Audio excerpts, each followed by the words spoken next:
Donc, un rapport audiovisuel de la tour de Babel. On va, si vous voulez bien, se relever et nous allons lire, donc, particulièrement pour cette deuxième partie dans Apocalypse, chapitre 18, de versets 1 à 3. Et j'aimerais intituler, donc, cette partie Adieu Babylone. Adieu Babylone. Apocalypse 18 et le verset 1er. Là, nous allons directement, donc, de Genèse 11 à l'Apocalypse. Et vous avez, donc, dans Apocalypse 17, la Babylone religieuse, la tour, donc, qui veut toucher au ciel, hein, et qui est en communication avec les démons. Et la deuxième, c'est la ville, donc, qui est représentée par la Babylone politique et commerciale. On va lire, si vous voulez bien, dans Apocalypse 18, versets 1 à 3. Après cela, je vis descendre du ciel un autre ange qui avait une grande autorité, et la terre fut éclairée de sa gloire. Il cria d'une voix forte, disant, « Elle est tombée, Babylone la grande. Elle est devenue une habitation de démons, un repère de tout esprit impur, un repère de tout oiseau impur et odieux, parce que toutes les nations ont bu du vin de la fureur de son impudicité, et que les rois de la terre se sont livrés avec elle à l'impudicité, et que les marchands de la terre se sont enrichis par la puissance de son luxe. » On va continuer. « Et j'entendis du ciel une autre voix qui disait, « Sortez du milieu d'elle, mon peuple, afin que vous ne participiez point à ses péchés et que vous n'ayez point de part à ses fléaux, à ses jugements, car ses péchés se sont accumulés jusqu'au ciel, et Dieu s'est souvenu de ses iniquités. Payez-la comme elle a payé, et rendez-lui au double selon ses œuvres. Dans la coupe où elle a versé, versez-lui au double. Autant elle s'est glorifiée et plongée dans le luxe, autant donnez-lui du tourment et du deuil. Parce qu'elle dit en son cœur, je suis assise en reine, je ne suis point veuve et je ne verrai pas de deuil. À cause de cela, en un même jour, ces fléaux arriveront, la mort, le deuil et la famine, et elle sera consumée par le feu, car il est puissant, le Seigneur Dieu, qui l'a jugé. Amen. Père, nous te bénissons. Nous te remercions pour la joie et le grand privilège que nous avons d'entrer librement en ta présence, dans le Saint des Saints, par la route nouvelle et vivante que tu as inaugurée au travers du sang de ton Fils. Nous te bénissons, Père, pour nous avoir envoyé Jésus-Christ, notre seul Sauveur, celui avec qui nous passerons l'éternité, celui qui s'est révélé à nos cœurs, celui avec qui nous voulons passer, Seigneur, ces moments dans cette soirée. Merci, Seigneur, de nous l'avoir accordé librement, ce cadeau ineffable, Seigneur, que personne ne mérite et que tu nous accordes dans ta bonté et dans ta grande miséricorde. Merci d'avoir pardonné tous nos péchés. Merci de nous avoir lavés, Seigneur, totalement dans ton sang, et que ton nom, Seigneur, reçoive toute la gloire, l'honneur qui lui est dû à cause de Christ Jésus. Amen. Et tout le peuple dit Amen. Amen. Gloire à Dieu. Vous pouvez vous asseoir, frères et sœurs. Alléluia. La deuxième partie, je l'ai intitulée Adieu Babylone. Bye bye Babylone. Ce qui veut dire que le parti, pour eux, va bientôt finir et que notre parti va commencer pour l'éternité. Alléluia. Jésus a dit, le monde se réjouira et vous serez dans la tristesse. Mais je vous reverrai et votre tristesse se changera en joie. Alléluia. Merci Seigneur. La Bible a beaucoup à dire sur Babylone. Elle est mentionnée dans la Bible plus que toute autre ville, sauf Jérusalem. Peut-être vous avez entendu parler des jardins suspendus de Babylone, bâtis par Nebuchadnezzar, considérés comme une des 7 merveilles du monde à l'époque, dans l'Antiquité. Puis ensuite, ils ont disparu. Il va arriver un temps où le monde entier va encore s'émerveiller, une fois de plus, devant les réussites de la Babylone de la fin des temps. Babylone va de nouveau s'élever, va de nouveau se glorifier pour rencontrer son mur. Rencontrer son face-à-face, son sort final est prévu. son destin arrêté et prédit dans les Écritures. Sa chute, sa destruction ne se fera pas par la main des hommes ou par des guerres, mais se fera par la main du Tout-Puissant. Après cela, je vis descendre du ciel un autre ange qui avait une grande autorité. La terre fut éclairée de sa gloire. Imaginez, juste un ange. Toute la terre est illuminée par un seul ange. Et l'homme se glorifie. Hein? Il cria d'une voix forte, elle est tombée, Babylone la grande. Elle est devenue une habitation de démons, un repère de tout esprit impur, un repère de tout oiseau impur et odieux méprisable. Qu'est-ce que la prophétie biblique? C'est l'histoire humaine prédite à l'avance. Nous sommes privilégiés. Amen. Nous ne devrions jamais être pris de court ou pris, je dirais, comme cela, par surprise. Non, voyez. La prophétie biblique, c'est l'histoire humaine annoncée, déclarée, écrite à l'avance. À l'avance. Nous tenons, à dit Pierre, pour d'autant plus certaine la parole prophétique à laquelle vous faites bien de prêter attention comme à une lampe qui brille dans un lieu obscur. Sur la terre, c'est un lieu très obscur. Mais nous avons une lampe. Amen. Nous avons une lumière. Ta parole est une lampe sur mon sentier. Alléluia. Merci Seigneur. Et on a besoin de se poser la question. Est-ce que l'ange puissant, avec une très grande autorité, parle de façon littérale ou symbolique? Parfois, il y a des noms et des lieux qui parlent de quelque chose de plus que des endroits ou des lieux géographiques. Quelque chose de plus. Par exemple, quand on dit Wall Street, voyez, Madison Avenue, ça veut dire, ce sont des mots codes, d'une certaine manière, pour le commerce nord-américain, voyez, pour le marchandage, voyez. Quand on parle de Paris, c'est la politique de la France. Quand on parle d'Ottawa, c'est le gouvernement canadien. Quand on parle de Berlin, c'est la politique de l'Allemagne. Quand on parle de Strasbourg et de Bruxelles, c'est le gouvernement de l'Union européenne, ainsi de suite. C'est de la même façon quand les Écritures parlent du mot « monde ». Monde. Ça peut vouloir dire différentes choses, trois choses. Le mot « monde », ça peut vouloir dire ou se référer à la planète.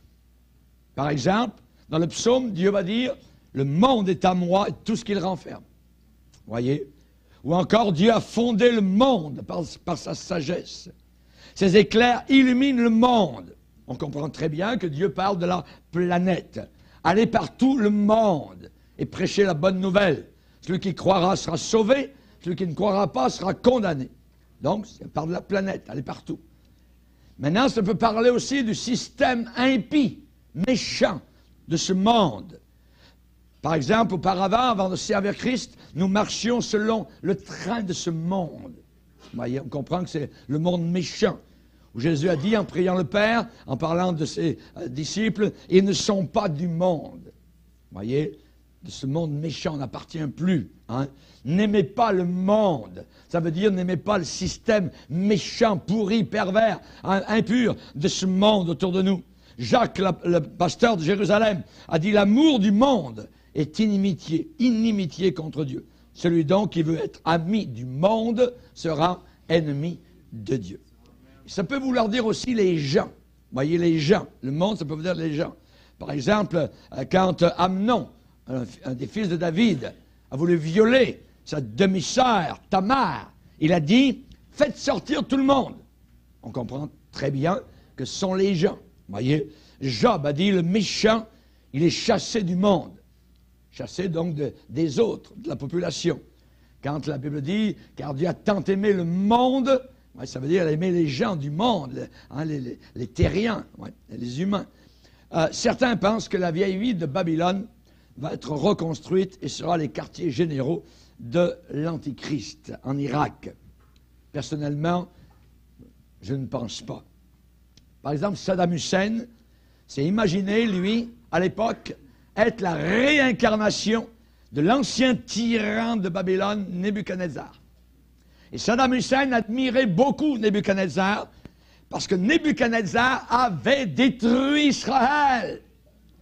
Et les islamistes aiment cela. Ils grandissent avec la haine contre Israël. Vous voyez? Et Saddam Hussein admirait beaucoup Nebuchadnezzar parce que il avait assujetti, vaincu donc Israël à l'époque. Et Saddam Hussein a entrepris de reconstruire l'ancienne ville de Babylone. Vous voyez, il a commencé. Et il a fait graver son nom sur chaque brique.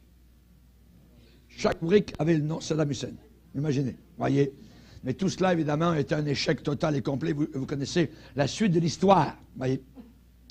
Mais la Bible l'avait dit, dans Jérémie 51, « Ainsi Babylone sera submergée, coulera, sombrera, elle ne se relèvera pas des malheurs que j'amènerai sur elle. » Elle n'a jamais été reconstruite au travers des siècles, jusqu'à ce que Saddam Hussein essaye, et lui-même, il a été tué par les armées américaines, vous le savez. Apocalypse 17 et 18 parlent d'un mystère, Babylone la Grande. Il y a un lien mystérieux qui relie la Babylone ancienne à la fausse religion et en même temps, donc, à la politique, au commerce international de la fin des temps. Et vous savez que le commerce prend une grande part actuellement à la vie commune de tous les habitants de la terre. Vous arrêtez le commerce, les roues du commerce s'arrêtent, tout est fini. C'est abominable. Mais ça va s'arrêter. Le croiriez-vous? Tout va s'arrêter. Voyez? Et c'est Dieu qui va arrêter tout cela. Il n'y a pas de doute, l'Antichrist, la bête, aura quelque part sur la terre une ville où seront ses quartiers généraux de la politique mondiale et de la religion mondiale. Pour la religion mondiale, ça peut être la ville de Rome. Voyez? On sait que Pierre, l'apôtre, semble parler de Rome comme étant Babylone. Il l'a dit dans 1 Pierre chapitre 5, « L'église des élus qui est à Babylone vous salue. » Rome, avec sa religion apostate, ça peut être ça. Mais le système de Babylone est bien plus grand, bien plus large qu'une seule ville. Comment devons-nous interpréter la phrase « Babylone la grande est tombée, elle est tombée, Babylone la grande ». C'est une chute, un écrasement total, voyez. Il y a d'abord la chute de la tour, la religion œcuménique mondiale va tout s'écrouler totalement. C'est la mère des impudiques, des prostituées et des abominations de la terre, Apocalypse 17. Et cette religion mondiale va finir par être dévorée, détruite, écrasée en jugement. Les 10 cornes et la bête, l'Antichrist, haïront la prostituée, la dépouilleront, la mettront à nu et la consumeront par le feu. Dans la politique, on se sert tout le temps de la religion et une fois qu'on s'en est servi pour avoir le pouvoir sur les masses, on met la religion de côté. C'est toujours, et c'est ça qui va arriver. Maintenant, la chute de la ville, c'est-à-dire le système politique mondial, commercial de la fin des temps, c'est Apocalypse 18. Dieu va juger ses rois, ses leaders, ses gouverneurs, ses premiers ministres impies, oppressifs, ses dictateurs, ses despotes totalitaires, ses potentats tyranniques. Dieu va les juger. La tour dont le sommet touche le ciel, c'est la religion. Voyez, la religion. Et évidemment, donc, ce qui anime ses activités, son essence, c'est son orgueil. Elle séduit. Elle séduit. Il n'y a rien de pire que la religion pour séduire. Même les élus, si c'était possible. Tellement le pouvoir, il y a une puissance de séduction au travers de la religion. Ensuite, il y a des abominations qui se passent, des débauches, voyez. On sait qu'actuellement, en Amérique du Nord, il y a environ 50% des prêtres et des curés de l'Église romaine qui sont homosexuels. C'est abominable. Hein, et ensuite, ils prennent le dieu Galette. Voici l'agneau de Dieu qui enlève le péché du monde. Tout d'un coup, ça devient Dieu. Voyez, la religion catholique romaine est la seule religion au monde à créer Dieu, à créer le Créateur. Rendez compte? Le morceau de galette rond, voyez, au début, c'est un morceau de galette. Mais au travers de la messe, tout d'un coup, il y a une magie et ça devient Dieu. Et le curé dit, voici l'agneau de Dieu qui ôte le péché du monde. Et tous les gens s'inclinent par milliers. Vous voyez la séduction? La religion catholique romaine est la seule à créer le Créateur. terrible, voyez, la séduction. Sa décadence et son sort final, eh bien, il est dit que l'Antichrist vont haïr la prostituée, la dépouilleront, la mettront à nu, mangeront ses chairs, la consumeront par le feu. Imaginez, ça va être terrible. C'est un langage très, très violent, voyez. Et sa destinée, eh bien, sera selon le dessein de Dieu, sera totalement détruite. Maintenant, le deuxième aspect de Babylone, vous voyez, c'est ce que nous allons voir maintenant, c'est l'aspect du système politico-commercial. C'est Apocalypse 18, la ville. À Babel, rappelez-vous, ils ont construit une tour et une ville. La tour, c'est la religion mondiale contre Dieu, prostituée, et la ville. La ville, c'est là où le commerce se passe, c'est là où la politique, c'est là où le gouvernement, vous voyez, est en train de siéger. Et aujourd'hui, actuellement, on va voir que le gouvernement est devenu Dieu. On attend tout du gouvernement. Ce que les gens devraient demander au Seigneur, les gens devraient plier. Non, non, ils vont frapper à la porte. Le gouvernement devrait me donner ça, devrait me donner ça, devrait me donner ça. Vous voyez, le gouvernement est divinisé aujourd'hui. On va le voir. En attendant, je vais vous montrer un petit vidéo qui va vous montrer comment, en Europe, la tour de Babel a été reconstruite à partir de l'an 2000. Au mois de décembre de l'an 2000, il y a une tour de Babel qui existe en Europe. Et le gouvernement européen qui s'en vient mondial a son siège entre deux villes d'Europe. On va le voir maintenant. Je me trouve à Strasbourg, en France, devant le bâtiment du Parlement de l'Union européenne. Ce bâtiment a été conçu d'après le tableau du peintre Bruegel qui représente la tour de Babel, tour inachevée, et il a été construit de façon à représenter un édifice inachevé. Pourtant, il est bel et bien terminé. Il abrite le Parlement européen et je suis en ce moment même devant ce bâtiment dont la construction, qui a coûté 12 milliards de dollars, a été achevée en décembre 2000.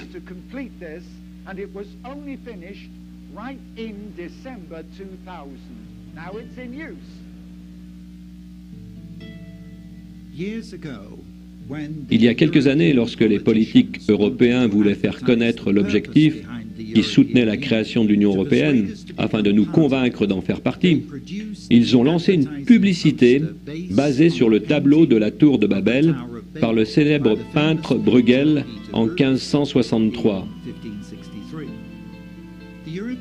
Le bâtiment du Parlement européen a été créé d'après cette peinture. Regardons attentivement l'affiche. On remarque Babel, accompagné de ce slogan en français, plusieurs langues, une seule voix, ce qui est l'inverse du jugement de Dieu sur Babel. Notons aussi que les étoiles à 5 branches du drapeau européen ont été renversées. Pourquoi? Parce que c'est un signe occulte connu. Quand les pointes sont vers le bas, cela représente la tête du diable avec les cordes. Regardez aussi le drapeau européen avec ses 12 étoiles. Normalement, c'est pour représenter la couronne de Marie, reine du ciel. Mais dans la culture babylonienne, le titre de reine du ciel est le titre légendaire donné à la mère terrestre de Nemrod, le constructeur de Babylone. Mais qu'est-ce que Babel? Selon le récit biblique, la ville de Babylone a été construite peu après le déluge par l'un des descendants de Noé, appelé Nemrod. Les hommes se sont rassemblés afin de se donner un nom et d'accroître leur puissance, et ils ont construit une grande ville qui avait en son centre une grande tour, un temple appelé Babel. Cette tour était le symbole de leur rébellion contre Dieu. Leur intention était d'atteindre le ciel pour prouver qu'il n'y avait pas de Dieu, ou s'il y en avait un, la tour serait assez élevée pour qu'ils échappent à un second déluge, conséquence de leur péché. Dieu détruisit la tour de Babel, et la ville devint célèbre pour ses péchés et sa rébellion contre Dieu. Bien plus tard, en 586 avant Jésus-Christ, Dieu permit que même les enfants d'Abraham, les Juifs, soient emmenés en exil à Babylone à cause de leurs péchés. Pendant que nous prenions ces vues, J'ai demandé à une journaliste native de Strasbourg si elle comprenait la signification de cette tour. Effectivement, elle m'a confirmé que les membres du Parlement européen comprennent eux aussi que ce bâtiment représente la Babel de la Bible.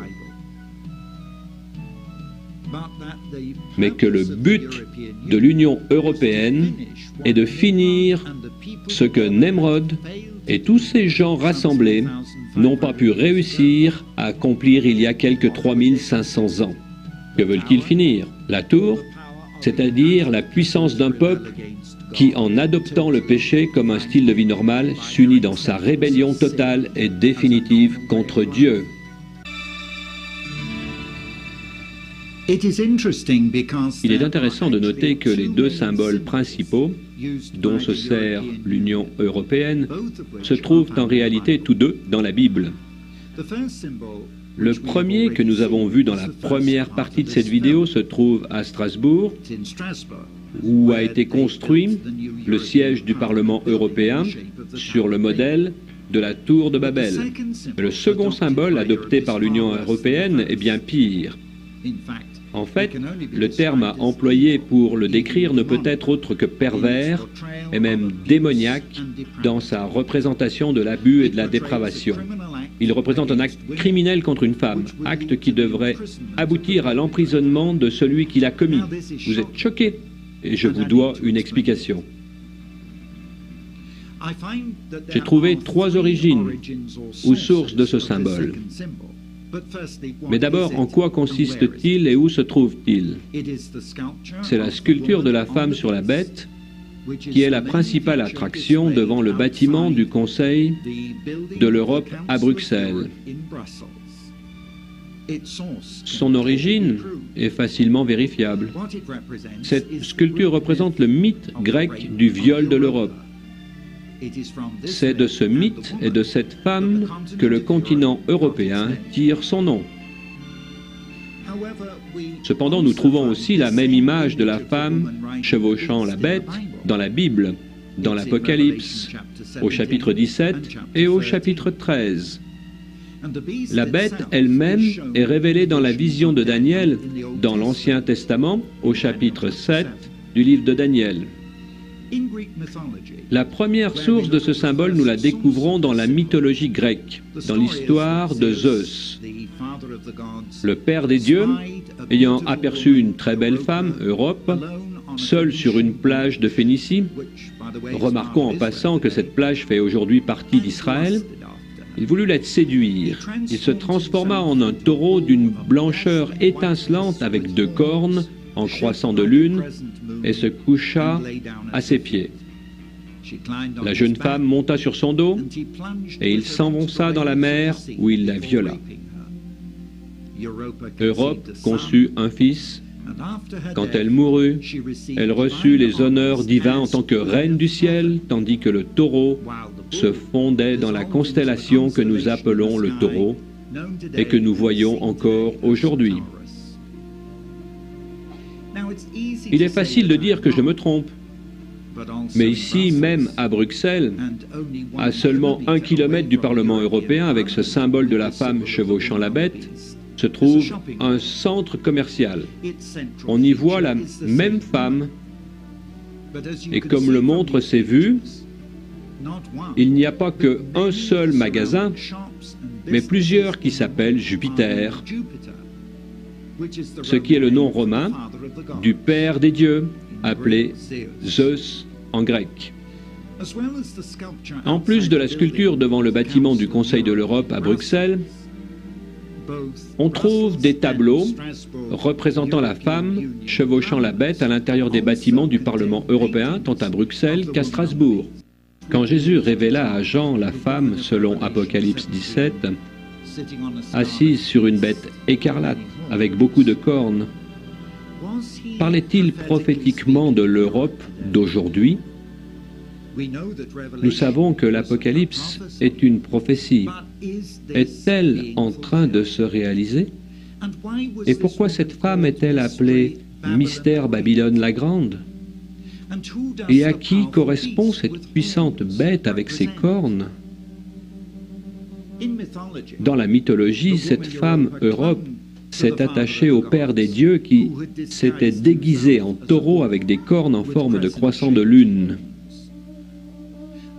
Le symbole du Père du Dieu païen du Moyen-Orient, c'est-à-dire Baal, d'après l'archéologie et la Bible, et Zeus ou Jupiter, d'après la culture grecque ou romaine, était un taureau avec des cornes en forme de croissant de lune.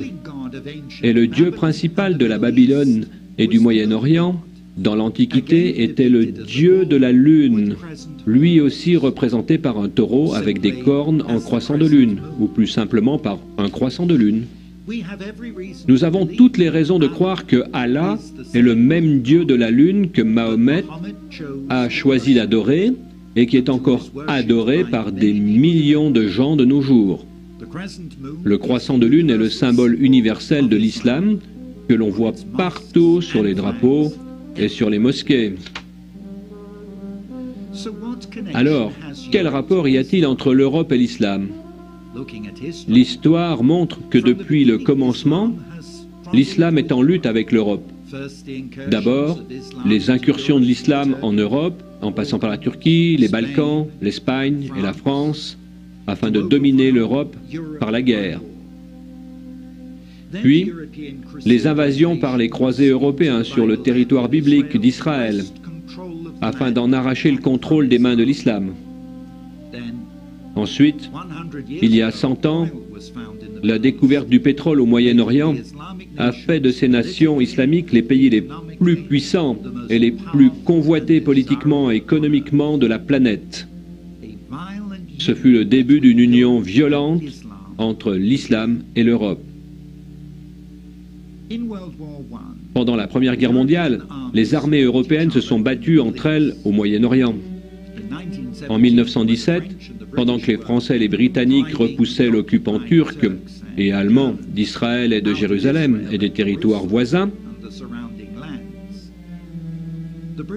le gouvernement britannique a négocié à la fois avec les Juifs et avec les Arabes afin d'obtenir le maximum de soutien, créant ainsi les origines des conflits actuels. La Grande-Bretagne a promis, premièrement aux Juifs, par l'intermédiaire de Lord Balfour, de considérer favorablement l'établissement en Palestine d'un foyer national pour les Juifs.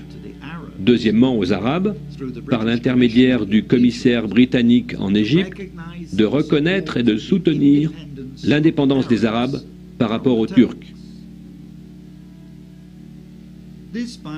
Cette union violente entre l'Europe et les nations islamiques, qui a commencé à la Première Guerre mondiale, a pris une autre tournure à la Seconde Guerre mondiale.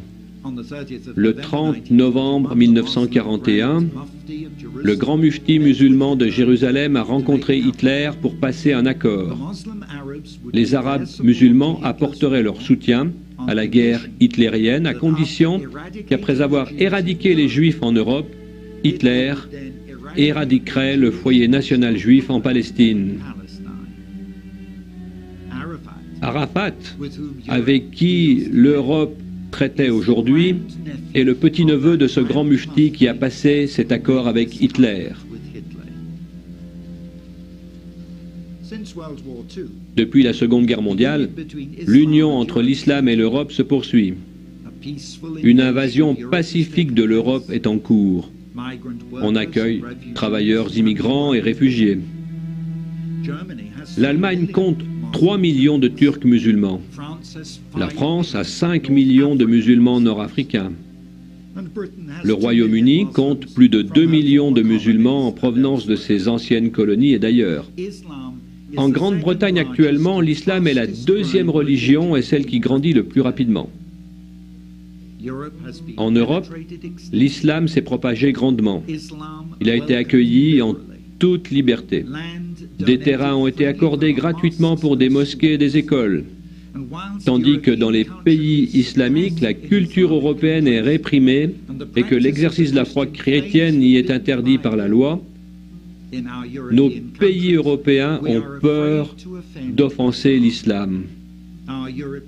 Nos responsables chrétiens européens font des avances aimantes dans la pluralité de la foi envers le dieu babylonien de la lune, Allah, et le reconnaissent comme une révélation autre mais égale du Dieu de la Bible.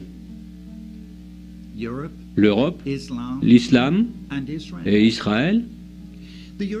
L'Union européenne, continuant la tradition d'Hitler, fait partie de ceux qui apportent le plus grand soutien politique et financier à la Palestine d'Arafat contre les Juifs.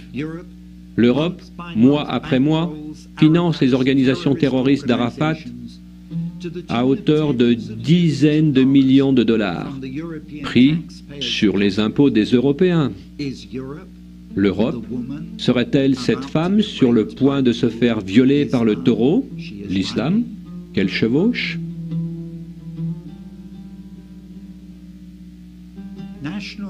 En juin de cette année, de grands journaux nationaux ont annoncé qu'à cause de la politique de la porte ouverte à l'immigration en Belgique, ce pays est devenu le quartier général de l'invasion musulmane en Europe. Le centre de commandement des forces militantes de Al-Qaïda se trouve à Bruxelles, où se trouve aussi le centre de commandement de l'Union européenne. Voilà où nous en sommes spirituellement aujourd'hui. Est-ce que vous réalisez la gravité de la menace de l'islam? Les musulmans adorent Allah, qui, comme nous vous l'avons montré, n'est autre que Baal ou le dieu de la lune.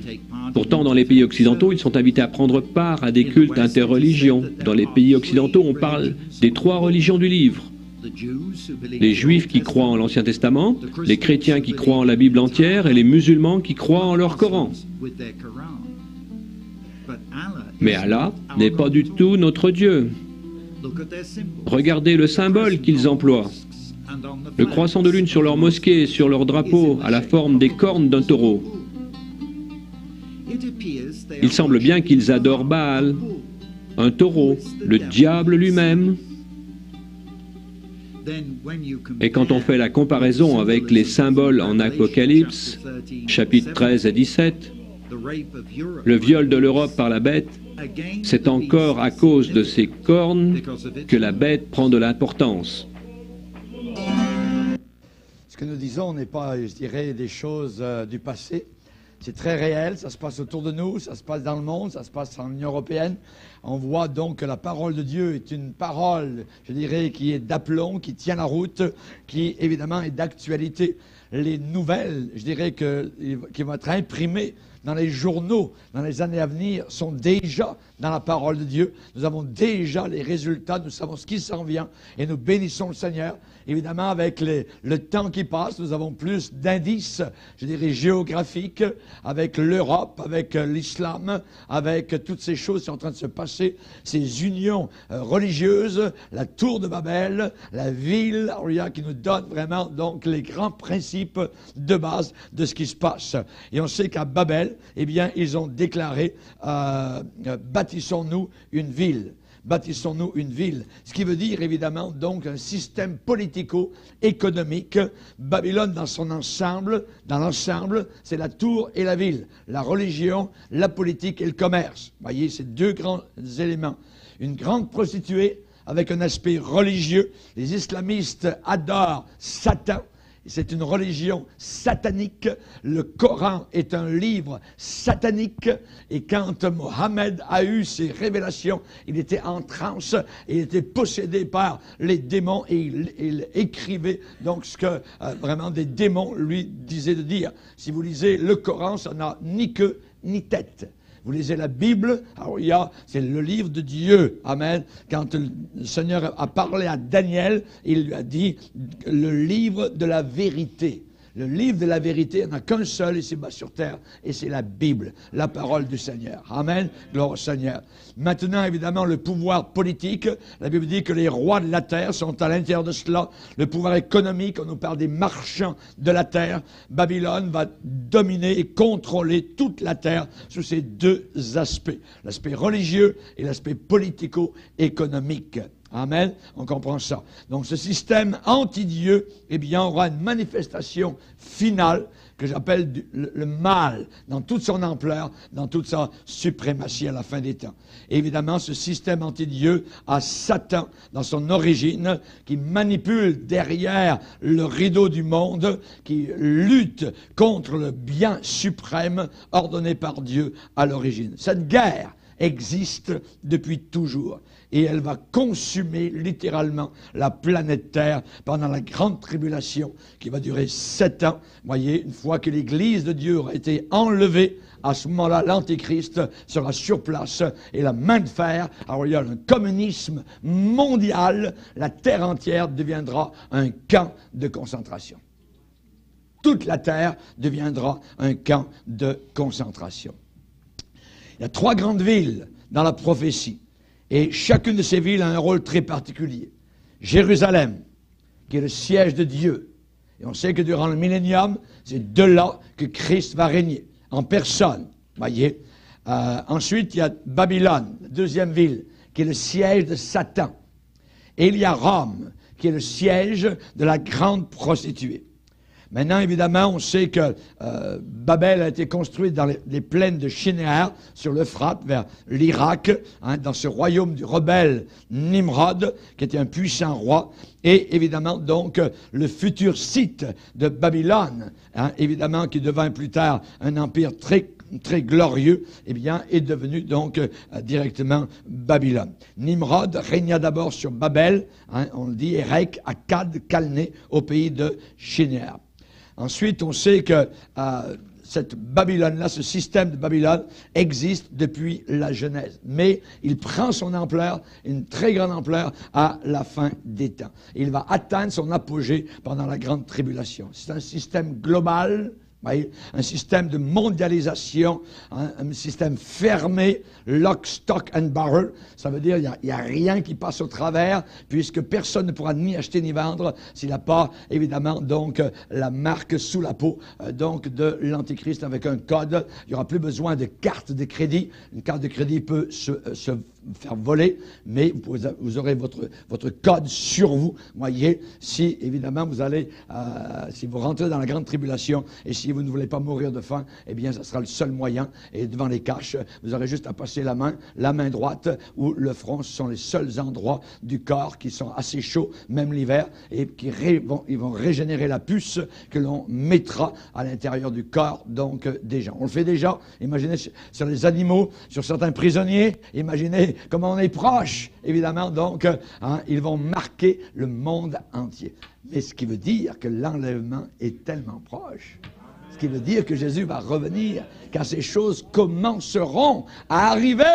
Relevez la tête. Amen. Alors, relève tes épaules, mon frère, ma soeur. Christ, ça vient nous chercher. Amen. Que Dieu soit glorifié. Amen. Alléluia. Merci Seigneur. Babylone, la politico-commerciale, donc du chapitre 18 d'Apocalypse, est totalement dominée par les démons. Totalement dominée par les démons. La Bible dit un repère de tout ce qui est impur, un refuge de tout ce qui est odieux, une habitation de tout ce qui est vil. Donc exactement comme un lieu désert où les démons et les oiseaux impurs qui personnifient le mal prennent refuge. C'est une image de désolation, d'isolation, de solitude, de dépression, tout ce que vous voulez. Donc c'est un repère de démons. Elle accueille le mal sous ses ailes. Et vous allez voir de plus en plus que le mal va être accepté, des choses que vous n'avez jamais vues auparavant, qui vont vous offusquer, vont être visibles. Nous avons été en Autriche un jour avec mon épouse, et directement sur les routes, voyez, sur les grandes routes, nous entrions dans une ville en Autriche, et là devant nous, il y avait une femme quasiment toute nue qui était allongée d'un bord à l'autre de la route, tout ça. On dit, comment il peut faire ça, voyez? Et dans les grands magasins, c'était à l'extérieur, ou des affaires d'affiches de 20 pieds de hauteur, vous voyez, encore là avec des femmes. Voyez, ça, c'est en Europe, ça commence à arriver par ici, mais on va en voir de plus en plus. C'est abominable. Le mal va être accepté, vous voyez, plus de refus de rien du tout. Un repère de ce qui est impur. Système babylonien, nous sommes là. Quand vous entrez dans le centre commercial, vous entrez dans le système Babylone. Dans n'importe quel centre commercial, vous entrez dans le système de Babylone. Elle est renommée pour ses prostitutions, pour ses fornications, pour son obsession de ce qui est occulte. Voyez. Et pendant la grande tribulation, l'Antéchrist prendra son trône et régnera, ne l'oubliez pas, sur le monde entier. Sur le monde entier. Tous les gouvernements locaux, Canada, France, Italie, tout va tomber. Tout va tomber. Et déjà maintenant, il ne gouverne quasiment plus. Voyez. Pourquoi? Parce que derrière la scène, il y a un autre gouvernement qui est en train de monter, gouvernement mondial par les Illuminati, par la franc-maçonnerie internationale, et ainsi de suite, sont eux, voyez, les Rockefeller et tout ça, et les milliardaires qui sont en train de diriger donc le monde entier vers l'Antichrist. Ils sont en train de préparer leur homme. Chers amis, le monde entier sera infesté, conduit, dirigé par des esprits démoniaques. C'est les démons qui vont s'emparer donc du monde. Et c'est Satan qui a construit un système babylonien d'iniquité dans le monde entier. Mais Dieu n'oublie pas. Dans Apocalypse 18, verset 5, Dieu s'est souvenu de ses iniquités. Et il dit qu'elle va repayer le double pour tout le mal qu'elle a fait. Payez-la comme elle a payé et rendez-lui au double de ses œuvres, versez-lui au double. Chers amis, si à Babel, ils ont construit une tour, eh bien là, nous avons la tour du péché. Les hommes sont en train de construire la tour du péché qui atteint jusqu'au ciel, jusqu'à Dieu. Autrefois, à Babel, les hommes impies ont voulu élever jusqu'au ciel une tour de briques, voyez. Et maintenant, Dieu dit que c'est la tour de leur péché qui atteint jusqu'à sa demeure. Chapitre 18, verset 5, Apocalypse. Ces péchés se sont accumulés jusqu'où? Jusqu'au ciel. Ces péchés ont monté jusqu'au ciel. Amen. Dans Jérémie 51, il est dit, nous avons voulu guérir Babylone, elle n'a pas guéri. Abandonnons-la. Et nous sommes mieux de l'abandonner. Sortez du milieu d'elle, vous mon peuple. Amen. Sortez. Amen. Qu'est-ce que tout cela signifie pour nous? Ça signifie que nous approchons très vite de la deuxième venue de Jésus-Christ. De l'enlèvement de l'Église authentique de Jésus et du règne de la bête de l'Antéchrist quand nous ne serons plus sur la terre. Il faut que celui qui le retienne ait disparu. Ait disparu. On peut s'attendre à voir s'élever bien haut une immense vague de péchés, de débauches, de choses diaboliques, de choses machiavéliques, de ruses démoniaques, de sectes lucifériennes, de séduction, de mensonges, d'hypocrisie, d'occultisme. Sans l'ombre d'un doute, le système babylonien est dans le monde, bien implanté, bien enraciné aujourd'hui. La Babylone politico-commerciale est hautaine, elle est dépravée, elle est provocante. Allez dans les grands centres commerciaux, vous allez voir. Vous allez le voir. Vous êtes obligé de détourner vos yeux. Vous êtes à Babylone. Daniel, le prophète de Dieu, quand il est arrivé à Babylone, il a refusé de se souiller. Il a refusé de se salir. Ouais. Et Dieu l'a béni. On peut vivre pour Christ même à Babylone, avec la puissance du Saint-Esprit. Je crois que le Seigneur peut donner à ses enfants une puissance, un baptême, une immersion dans l'Esprit de Dieu qui nous gardera tellement remplis de l'Esprit que tout cela n'est que de la poubelle et nous n'en voudrons pas. Alléluia. Vous rappelez Saddam Hussein? Comment qu'il était provoquant, arrogant, intraitable, son air de défi? Arrêtez-moi si vous le pouvez. Voyez? Aujourd'hui, comment a fini son histoire, vous le savez. Imaginez jusqu'à quel point un homme peut arriver, ce qu'un homme peut devenir. Rappelez-vous Hitler, rappelez-vous Napoléon, Castro, Chavez, Pinochet, Amin Dada en Ouganda, Duvalier, tous ces dictateurs du monde, remplis de l'esprit diabolique. Tout cela est une image très faible de l'arrogance de la bête qui va monter sur scène, qui va régner sur le monde entier, sur la ville babylonienne, la terre entière. Pourquoi sera-t-il autant arrogant dans ce temps-là? La Bible parle qu'il aura une bouche qui parlera avec arrogance. Il prononcera des paroles contre le Très-Haut. Le roi fera ce qu'il voudra, il s'élèvera, se glorifiera au-dessus de tous les dieux, dira des choses incroyables contre le Dieu des dieux, n'aura égard à aucun Dieu, car il se glorifiera au-dessus de tous. Il n'aura aucun égard pour les femmes, et certains pensent qu'il sera un homosexuel. Babylone possède son propre système de gouvernement. La bête ne voudra pas avoir de compétiteurs, de compétition, de concurrence, de rival. L'Antéchrist va confisquer les richesses des autres et il va devenir lui-même immensément riche. Dernièrement, vous avez vu en Tunisie, le président dictateur Tunisie est parti avec 1 tonne d'or avec lui, derrière lui, qu'il les garde. Que servirait-il à un homme de gagner le monde entier s'il perd son âme? Tout le luxe, les objets de luxe, de richesse connus de l'homme, va devenir la propriété de Babylone. Ce qui veut dire fini la propriété privée. Votre voiture appartiendra au gouvernement de l'Antéchrist. Votre maison ne sera plus à vous, votre terrain. C'est terminé, ça sera terminé. Ouais. C'est ce qui s'en vient. Les corporations et les entreprises globales, mondiales, auront leur QG dans le système d'ordinateur de l'Antichrist. La bête va régner sur tout ce système politico-commercial. Certains pensent qu'en Europe, il sortira de là. On va en parler durant la prochaine conférence. On ira dans plus de détails avec Strasbourg, où cette tour de Babel, vous l'avez vu, donc est là. Elle a coûté des milliards de dollars et il semblerait qu'il y a une partie de ce gouvernement antichrist qui est déjà là et une autre partie à Bruxelles. La bête va régner sur tout ce système. Il semblera totalement invincible. La Bible dit que tout peuple, toute langue, toute nation et tous les habitants de la terre l'adoreront. Imaginez. Ceux dont le nom n'a pas été écrit dans le livre de vie de l'agneau. Vous avez remarqué dernièrement comment Satan est devenu tellement arrogant, tellement insolent, insultant, prétentieux, impudent à notre époque. Pourquoi? Parce qu'il pense qu'il va gagner. Il pense qu'il est en train de gagner. Si vous n'avez pas remarqué, c'est peut-être que vous dormez. Les péchés qui, dans le passé, voyez, se glissaient ou arrivaient généralement par les cours arrière ou dans les rues arrière, voyez, maintenant sont paradés directement sur l'avenue principale. Fierté, voyez. On ne rougit plus. On ne rougit plus. Cependant, nous devons nous rappeler que tout cela va arriver à une fin. La fessée bientôt. Voyez.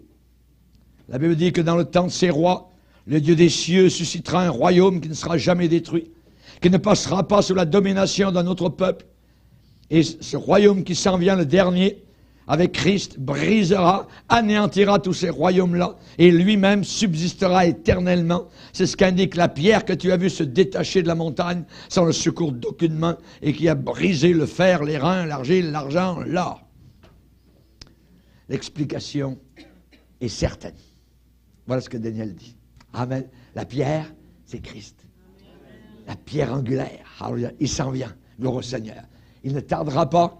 Et la description de Babylone sociopolitique est hautaine et dépravée. Et dépravée. Depuis le début, le caractère de Babylone a été singularisé par la soif, l'avidité de puissance, avide de richesse, de pouvoir, d'opulence, de luxe, de débauche. Voyez.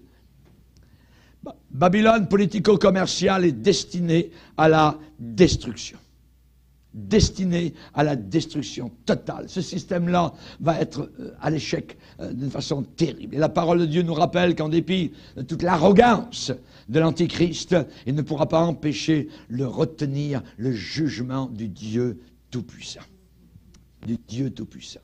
À cause de cela, en un même jour, ces fléaux arriveront, la mort, le deuil, la tristesse, le chagrin et la famine. Elle sera consumée par le feu, car il est puissant, le Seigneur Dieu qui l'a jugé. Et tous les rois de la terre et tous les marchands vont pleurer. Parce qu'ils se sont enrichis dans le système de Babylone. Ça va être du cash au crash. Catastrophe. Tout le jeu de domino va s'écrouler. Ce que nous avons vécu un peu en 08, où le monde a tremblé, point de vue finance, les banques, tout ça, ça s'en vient. C'était juste une petite répétition de ce qui s'en vient. Vous avez vu comment tous les gouvernements sont rassemblés en Chine là-bas, et tout le monde, qu'est-ce qui se passe? Ouais. Mais il s'en vient un écroulement terrible, un éboulement, un écrasement dévastateur du système de Babylone. Et ça va arriver de façon tellement rapide comme un cataclysme. Sa destruction sera totale, absolument, complètement, radicalement. En 1 heure, 60 minutes. En 60 minutes, toutes les bourses de la terre auront craché, tout va s'écrouler. En 1 seule heure est venu ton jugement. Chapitre 18, verset 10. Peut-être une bombe atomique va exploser. Je ne sais pas. La Bible dit les gens vont se tenir loin, verront le champignon atomique, auront peur de la radiation. Un ange a illustré cette illustration. Il a dit un ange puissant prit une pierre semblable à une grande meule, la jeta dans la mer en disant « Ainsi sera précipitée avec violence Babylone, la grande ville, elle ne sera plus trouvée. » Si vous pouviez jeter dans l'océan une immense pierre, vous verriez des vagues chocs émanant et partant d'un point central et balayant tout sur son passage comme un tsunami. Personne ne sait vraiment ce qui va arriver. Beaucoup de choses que nous savons qu'on ne sait pas actuellement encore, simplement pas, jusqu'à ce qu'elles s'accomplissent littéralement. De toute façon, ça sera complètement dévastateur. Complètement dévastateur. En 1 seule heure. Dieu jugera le péché de Babylone qui s'est empilé depuis des siècles. Ce système est voué à l'échec. Les exemples de l'Ancien Testament sont Sodome, Gomorrhe. Ces villes n'existent plus. Désertes. On n'a rien retrouvé. Encore aujourd'hui, de Sodome et Gomorrhe.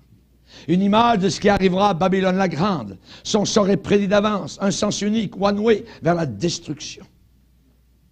Les rois de la terre vont pleurer, système politique détruit, malgré sa force, sa puissance humaine.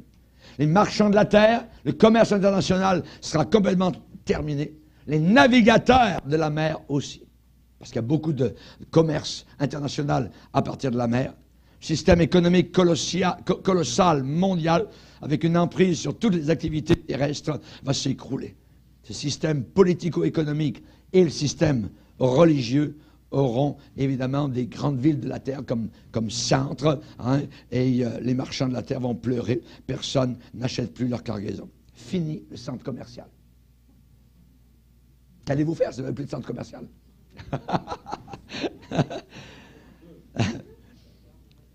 Je crois évidemment qu'on en a besoin pour faire nos achats, hein, mais c'est un système babylonien. Tout le monde va être concerné par ces deux systèmes, va pleurer, se lamenter et crier. Et on voit très bien que la puissance de Babylone va être détruite. Ils verront la fumée de son embrasement. C'est une catastrophe globale mondiale qui s'en vient. Le monde entier sera paralysé d'épouvante. Les marchands de ces choses, qui sont enrichis par elle, se tiendront éloignés dans la crainte de son tourment, pleureront et seront dans le deuil. Elle est tombée, Babylone la Grande. Elle est tombée, Babylone la Grande. Déclaration incroyable. Si on l'a trouvé une seule fois dans la Bible, on dirait, bon, ça va, mais c'est un thème qui revient, qui est dans Ésaïe, qui est dans Jérémie, qui est dans l'Apocalypse, à différents endroits. Oui. Jean l'apôtre en parle. Elle sera détruite d'un coup, une frappe dévastatrice. Une expression de justice. Le facteur qui va être frappant, ça sera la soudaineté de la chose. En 1 heure. La soudaineté de la chose. Brusquement. Ça va être foudroyant, rapide, immédiat, instantané, imprévu. Subitement. Subitement. Voyez. La Babylone politico-commerciale va déprimer devant sa propre désolation et destruction. Malheur, malheur, ils diront malheur, malheur, ils pleureront, seront dans le deuil, tout ça. Surprise inattendue. La vitesse imprévue de la destruction d'un si grand empire mondial. D'autres y ont vu un immense tremblement de terre. D'autres y ont vu un immense tremblement de terre, tel qu'il n'en a jamais eu depuis que l'homme est sur la terre. Peut-être la 7e coupe, on ne sait pas. Mais il y aura des morts, deuil, famine qui vont suivre tout cela. On lui rendra au double. On récolte ce qu'on sème. Et la récolte est toujours bien plus grande que ce que l'on a semé. Pour éviter un tel sort, que faut-il faire? Il faut sortir d'elle. Il faut se séparer de ce système-là. Amen. Le Seigneur dit, sortez du milieu d'eux. Séparez-vous, dit le Seigneur. Ne touchez pas à ce qui est impur, et je vous accueillerai. Voyez. Et devant une telle désolation, il va y avoir une dépression terrible tout autour de la planète Terre. Elle existait, disparue, anéantie. La Bible dit, elle ne sera plus trouvée. Comme une grande meule qui est jetée au fond de la mer, disparue dans la noirceur, au fond des flots, dans la profondeur de l'océan. Tout le système n'existera plus. Une image tragique, dramatique de la chute et de la disparition de ce système. Les villes majestueuses et tout cela, vous voyez, ça sera le triomphe final, total du bien sur le mal, selon le décret arrêté de Dieu. Et cela arrive avec vitesse, avec violence, comme l'éclair. N'oubliez pas, c'est le sang des saints qui retombe sur ce système. C'est le sang des prophètes, c'est le sang des martyrs, voyez. Et 3 raisons pour ce jugement. Parce que tes marchands étaient les grands de la terre. 2, parce que toutes les nations ont été séduites par tes magies, tes enchantements, on parle d'occultisme, de choses diaboliques. Et 3e, parce qu'on a trouvé chez elles le sang des prophètes, des saints et de tous ceux qui ont été égorgés sur la terre. Oui. Chers amis, que ce soit des réseaux de câbles qui amènent la pornographie dans des soi-disant amusements familiaux, divertissements, que ce soit des politiciens qui font la promotion de loteries approuvées par le gouvernement, ils le font pour une simple raison, autant les uns que les autres, l'argent. L'argent. L'argent. Vous voyez? L'argent. Il y a des compagnies aujourd'hui qui flattent les faiblesses de l'humanité. Pour des nourritures engraissantes, pour des gambling, pour les casinos, pour les loteries, les jeux de hasard, les boissons fortes, l'alcool, les sociétés d'alcool, les passions charnelles. On veut maintenant légaliser la drogue, ainsi de suite, approuver la conduite des vauriens, voyez. Et les câbles, les compagnies de câbles de télévision gagnent des millions de dollars en faisant payer pour des films pornographiques. Tout ce qu'ils sont en train de dire, si tu veux devenir riche, alors investis dans l'industrie du péché. Investis dans Babylone. Oui. Ils se fichent totalement des familles qui dépensent leur argent sur les tickets de loterie. Tout ce qu'ils disent, montrez-nous simplement votre argent. Les gamblers sont assis dans leur magnifique demeure avec un gain malhonnête. Les médecins ratèrent des millions de dollars en tuant un nombre incalculable de personnes humaines, de bébés innocents. Les barons de l'alcool, les barons de la drogue grimpent sur l'échelle du succès, sur le dos de foyers totalement brisés. Vous entendez aux nouvelles, vous entendez des choses inimaginables, parfois qui nous empêchent de dormir la nuit. C'est terrible ce qu'on est en train de voir. C'est le début. C'est le début. L'amour de l'argent est une racine de tous les maux. Chers amis, les dirigeants de ce monde vont pleurer. Dieu a dit dans Ésaïe 13, je punirai le monde pour sa malice, les méchants pour leurs iniquités. Je ferai cesser l'orgueil des hautains, j'abattrai l'arrogance. Chers amis, toutes leurs ressources, toutes leurs richesses, leurs biens matériels ne pourront jamais tenir devant le jugement du Dieu Tout-Puissant à qui ils devront rendre compte. Chers amis, j'aimerais vous dire que la Bible va plus loin, que la grande dépression qui a eu lieu déjà dans les années 20, les grands-parents parlent de cela, voyez comment ça avait été terrible. Cette grande dépression des années 20, eh bien, va ressembler par rapport à cela à un pique-nique d'école du dimanche. Ce qui s'en vient, c'est inimaginable, voyez. Dans ce passage d'Apocalypse 18, les cloches de la mort sont en train de sonner. C'est une procession mortuaire. C'est les funérailles. Il n'y aura plus, il n'y aura plus, il n'y aura plus. Voyez, Babylone ne sera plus trouvée. On n'entendra plus chez elle les joueurs de harpe, les musiciens, les joueurs de flûte, les joueurs de trompette. Plus de musique sur toute la terre. Aucune musique. Les parties rave terminées. Le rock terminé. Voyez, on n'entendra plus. Voyez, aucune musique. On ne trouvera plus chez toi aucun artisan d'un métier quelconque. On n'entendra plus chez toi le bruit de la meule. La lumière de la lampe ne brillera plus chez toi. Plus d'électricité. Tout autour de la terre. On n'entendra plus la voix de l'époux et de l'épouse. Je crois que tout cela est un déclenchement, c'est une détente de gâchette pour Armageddon, la grande fin de l'humanité. Quand nous reviendrons avec Christ du haut des cieux pour juger l'antéchrist et le faux prophète. Alléluia. Alléluia. Un petit enfant avait eu une opération dans un hôpital et pendant l'opération, il est allé au ciel. Il a raconté, il y a 4 ans, imaginez. Son père était pasteur dans le Nebraska. Il a parlé à l'enfant de 4 ans quand il est revenu, que tout était bien. Il dit, papa, tu sais, Jésus, il m'a pris sur ses genoux dans le ciel. Il dit, il a les yeux merveilleux. Ses yeux sont beaux. Il dit, papa, tu sais qu'il avait un cheval, Jésus? Alléluia. C'est un témoignage merveilleux. Merveilleux. Je l'ai entendu dimanche matin passer à la radio de WCHP. C'est formidable. C'est du réel. Il y a un monde dans l'au-delà. Et ce qu'il n'avait jamais dit, que la maman avait eu 2 fausses couches. Et un jour, le petit enfant, il parle en train de jouer. Il dit, papa, tu sais, j'ai 2 sœurs. Comment tu as 2 sœurs? Oui, je les ai vues au ciel. Il n'avait jamais dit à l'enfant, évidemment, à cet âge-là, que la maman avait eu 2 fausses couches. Ils sont là-haut. Rendez compte, tous les bébés avortés sont tous là-haut. Tous là-haut, dans la présence du Sauveur. Il dit, j'ai fait beaucoup d'amis, papa, là-haut.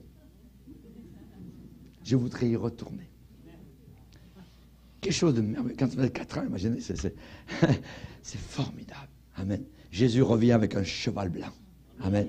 Et nous reviendrons aussi sur des chevaux. Amen. On va apprendre tout de suite. Vous avez jamais fait de l'équitation, c'est pas grave. Alléluia. Merci Seigneur. Alléluia. Que Dieu soit béni. Vous vous rendez compte, plus aucun bruit quand Babylone va être jugée. Plus aucun bruit, plus de lumière. Il y aura un silence absolu. Normalement, il y a plein de bruit, vous voyez. Maintenant, il n'y aura plus de musique, plus de métier, plus de travail quotidien. Vous voyez, le marteau, le couteau, les travaux de machinerie qui fonctionnent. Plus rien. La mort, muette, régnera sur la vie sociale et industrielle de la fin des temps, juste avant Armageddon. Ça sera très, très morne de vivre sur la terre. Moi, je veux m'en aller. Et vous? Je vais aller avec Jésus. Alléluia. Gloire au Seigneur. Et vous savez ce que la Bible dit? Réjouissez-vous sur elle. Soyez pas tristes, car la Babylone va tomber. Soyez dans la joie. Alléluia, ciel, réjouis-toi sur elle. Et vous les saints, les apôtres, les prophètes, réjouissez-vous aussi, car Dieu vous a fait justice en la jugeant. Ce monde s'en va vers un jugement inimaginable. Amen. Nous sommes sur le côté gagnant, nous sommes sur le côté vainqueur. Ne laissez jamais le diable vous faire croire le contraire. Amen. Ceux qui sont dans le ciel verront le juste jugement de Dieu sur le péché, sur l'iniquité, sur l'injustice, sur l'impureté, sur le système de Satan. Et finalement, et enfin, alléluia! Lisez avec moi dans Apocalypse 18. Amen. Lisez avec moi, on va se lever ensemble. Alléluia.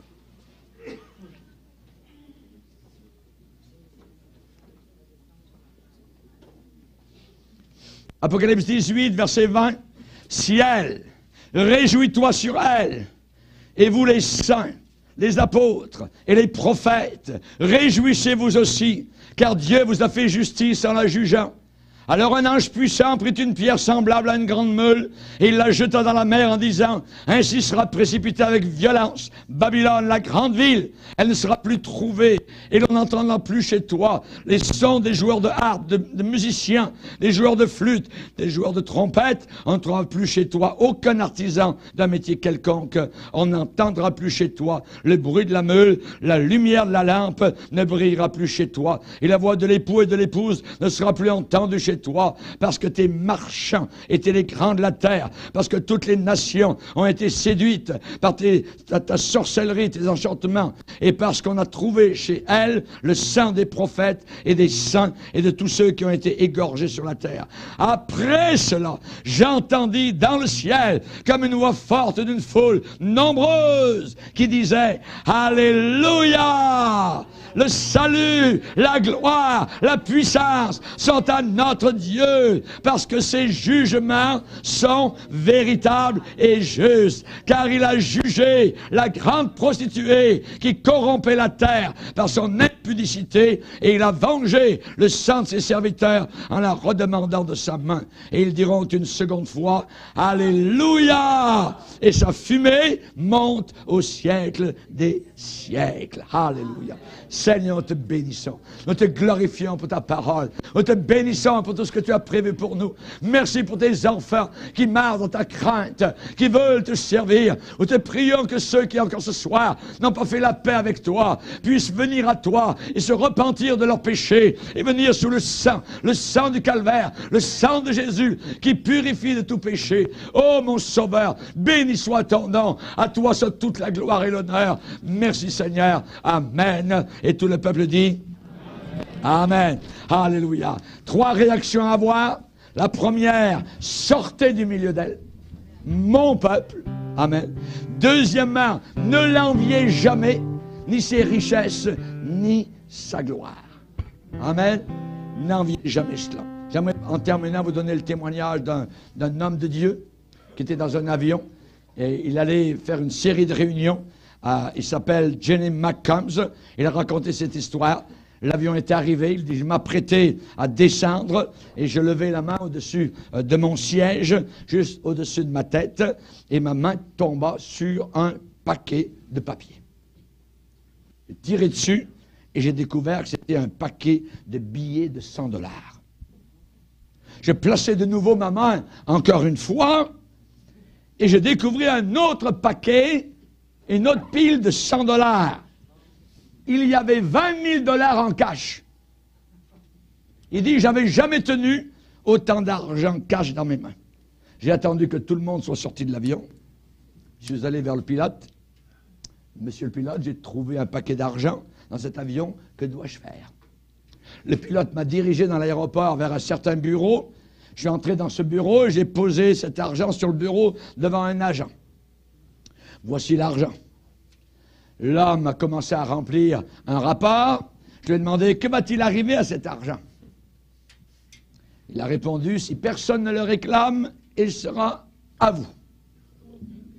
Et soudain, derrière moi est entré rapidement un homme qui avait une apparence miteuse, les cheveux tout ébouriffés, et il a déclaré, j'ai perdu un certain montant d'argent dans cet avion. Est-ce qu'il y a eu un rapport de cela? L'homme derrière le bureau a dit, monsieur, décrivez-moi cet argent avec exactitude. Et l'homme ébouriffé, aux vêtements chiffonnés, a dit, il y a $20 000 en coupure de 100 en 2 paquets. Il a décrit l'argent de façon exacte, parfaite. Le gars du bureau lui a donné les 2 paquets de billets. L'homme a saisi l'argent, tourné le talon et sorti. Pas un seul merci. Et il a juste tourné, sorti de la pièce. Et le pasteur a dit, je m'attendais au moins à un simple merci, mais pas un seul mot. Je suis monté dans le taxi pour aller à mes réunions, et le diable est monté avec moi dans le taxi. J'étais assis sur le siège arrière, et le diable a commencé à parler doucement à mon oreille. Tu es un fou. Tu savais que c'était de l'argent de la drogue. Tu savais que cet homme n'était pas bon. Cet argent aurait pu servir pour le bien ou pour ta famille. Tu es un insensé de l'avoir redonné aux autorités. Il ne t'a même pas dit merci. Il dit, le diable travaillait dur sur moi. Alors j'ai riposté en commençant à penser à tout ce que je possédais avec Jésus. Comment il m'avait appelé, comment il m'avait gardé, comment Jésus m'avait sauvé, comment il m'avait racheté, comment il m'avait donné sa joie jour après jour, et une couronne de gloire qui m'était réservée. Et j'ai commencé à répondre au diable à haute voix dans le taxi, et j'ai parlé fort, et j'ai dit, mais regarde tout ce que je possède. Le conducteur qui était en avant savait très bien qu'il n'y avait personne qui était assis avec moi derrière, et il m'a dit, qu'est-ce que c'est mon gars? Vous voyez, il regardait le rétroviseur. Qu'est-ce que t'as dit?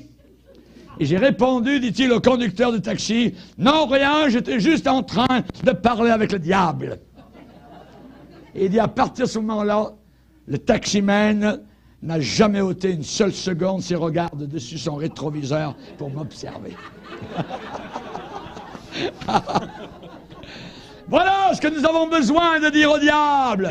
Regarde tout ce que je possède. Regarde tout ce que je possède. N'enviez jamais Babylone. N'enviez jamais les Babyloniens. N'enviez jamais ce monde pervers et perdu. Amen. Alléluia. On va louer le Seigneur, on va l'adorer, on va le bénir, on va le remercier pour cette merveilleuse soirée. Amen. Alléluia. Donnons-lui nos cœurs, nos esprits. Il s'est donné à la croix du calvaire. Nous devons nous aussi nous donner entièrement à lui. Amen. Adorons-le quelques instants.